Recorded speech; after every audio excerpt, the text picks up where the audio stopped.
আসসালামু আলাইকুম। আশা করি সকলে ভালো আছেন। একটা প্রতিষ্ঠান যে মানুষের সঙ্গে এত বড় চিটার বাটপারি করতে পারে, এটা আসলে চোখে না দেখলে বোঝা যায় না।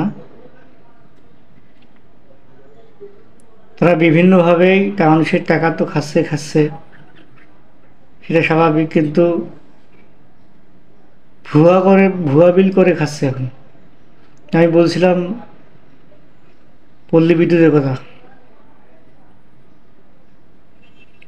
বদরগঞ্জ অফিস থেকে বারবার বিদ্যুৎ বিল করা হচ্ছে 2 মাস থেকে।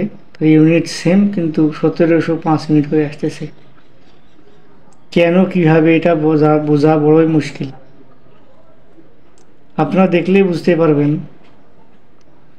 গত মাসের এপ্রিল মাসেও যে বিল ছিল, যে ইউনিট ছিল, যে টাকার অ্যামাউন্ট ছিল,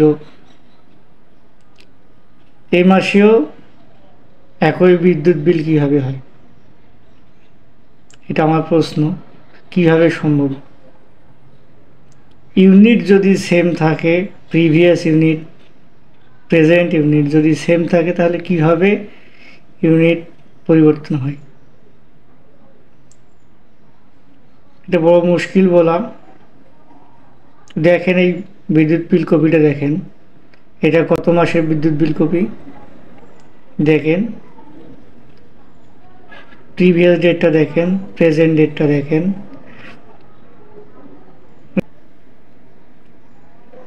এভাবে কত না মানুষকে পথে নামাচ্ছে। বাটপারের দল বসছে নাকি এরা? জানি না এই সমস্যাটি কে ঘটিয়েছে। এর জন্য দায়ী দুইজন ব্যক্তি হতে পারে। এক, রিটায়ারমেন্ট যিনি বিল ডিলটি লেখেন।